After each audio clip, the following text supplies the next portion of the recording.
Bienvenue sur Africa 24 dans cette nouvelle édition du Non-Stop Info. Voici les titres de l'actualité. Rassemblement de l'opposition ce dimanche en République démocratique du Congo.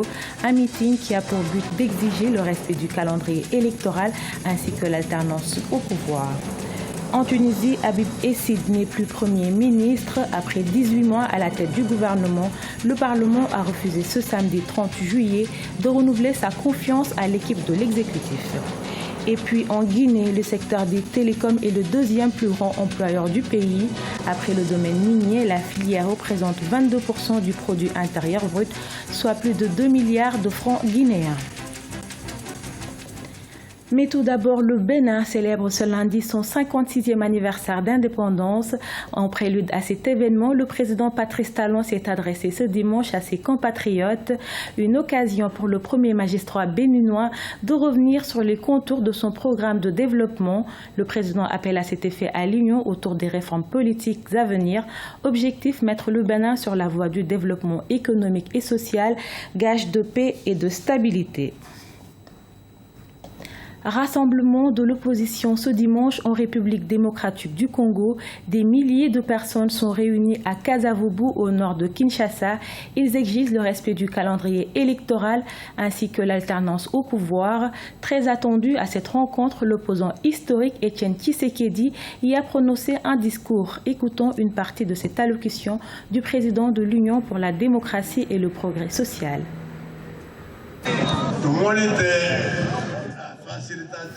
En ce qui concerne le dialogue, vous devez savoir que le facilitateur qu'on nous a désigné n'est pas neutre. C'est un grand kabiliste. Raison pour laquelle le Rassemblement lui a retiré sa confiance et nous demandons à l'Union africaine de nous désigner un autre facilitateur qui bénéficiera de la confiance des deux parties.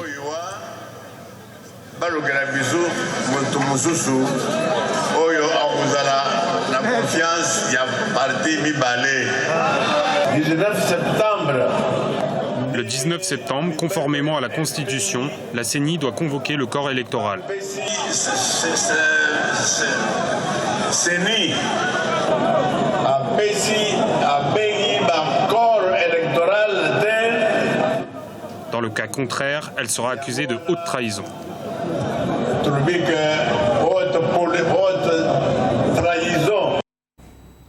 Et sachez que les travaux préparatoires du dialogue national en République démocratique du Congo ont été reportés à une date ultérieure annoncée par Edem Kodjo, le facilitateur togolais désigné par l'Union africaine. Ces travaux devaient débuter ce samedi 30 juillet avec pour but de lancer le processus de dialogue entre l'opposition et le pouvoir, notamment sur le calendrier électoral. En Tunisie, après un bras de fer de plusieurs semaines avec la présidence, Habib Essid n'est plus Premier ministre. Sans surprise, le Parlement a refusé ce samedi de lui renouveler sa confiance. Toutefois, l'ancien Premier ministre a défendu son bilan et a dénoncé les manœuvres de déstabilisation dont il a été la cible ces dernières semaines. Zara Mohamed Mouchou. La crise couvait depuis 2 mois et ce samedi, c'est un vote sans surprise. Habib Essid, le Premier ministre, est destitué par le Parlement. Sur les 217 députés, 118 ont refusé le renouvellement de confiance. C'est le Premier ministre lui-même qui a sollicité ce vote. L'indépendant de 67 ans s'est voulu pragmatique et a annoncé être conscient de l'issue de ce recours. Il a été sommé pour différentes raisons de présenter sa démission. Il a jugé que ça ne se passait pas comme ça et il a jugé que son patron, c'est l'Assemblée. Donc il est allé devant l'Assemblée en leur disant « Je sais que vous avez ordre de voter contre moi puisqu'il y a une majorité du parti au pouvoir » et il a joué le jeu.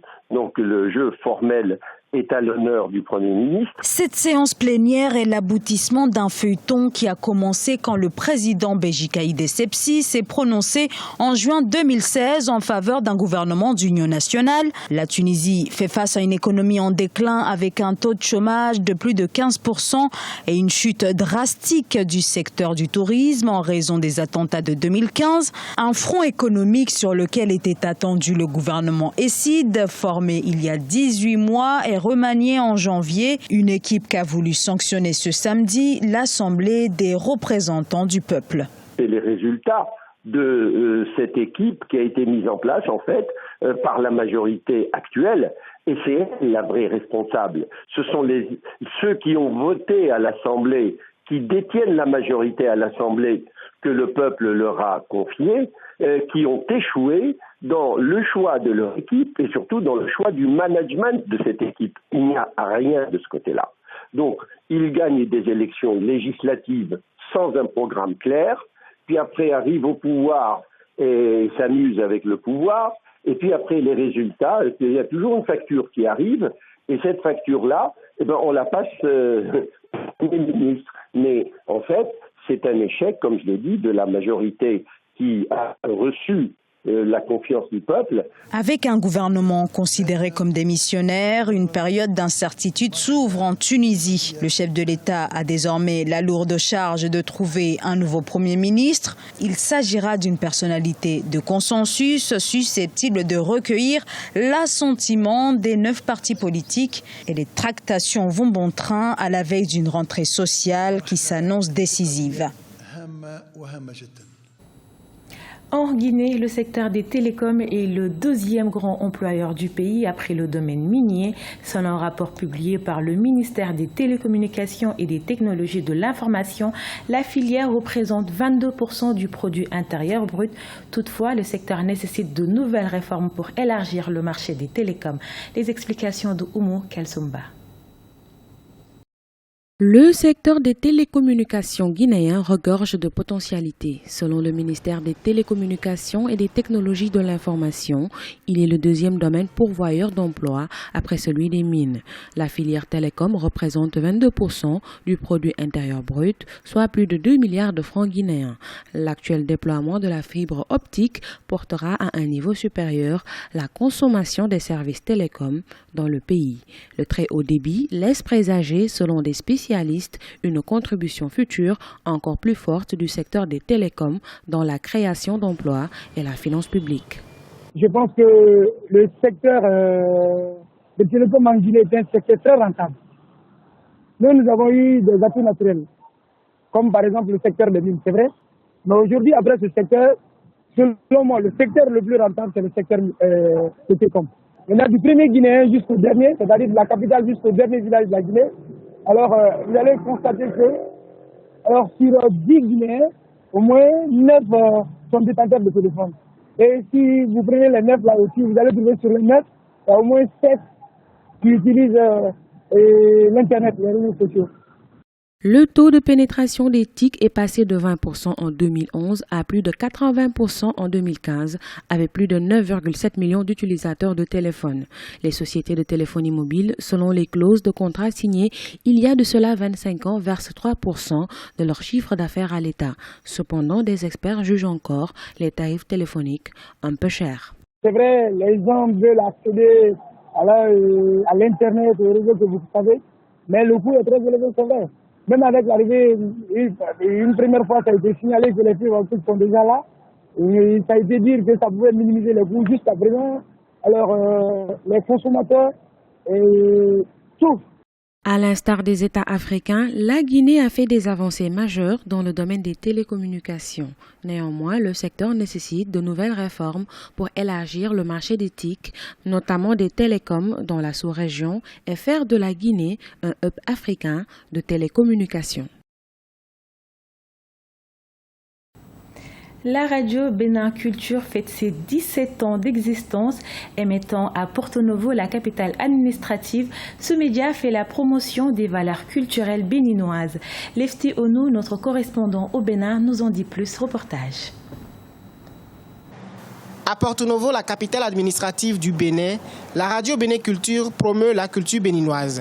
C'est en 1999 que l'Association pour l'institutionnalisation de la mémoire et de la pensée intellectuelle africaine, l'AIMEPIA, a lancé ce média. Présidé par le professeur Noureini Tidjani Serpos, poète, enseignant de littérature et ancien membre du comité exécutif de l'UNESCO, la vision fondamentale de la radio est orientée vers la mise en valeur de la culture béninoise et africaine. Le rôle de cette radio, ça a été de dire, voilà d'où nous venons. Voilà ce que nous sommes. Venez parler. les langues, venez dire ce que vous êtes. Et voilà, donc ça a été très très très important.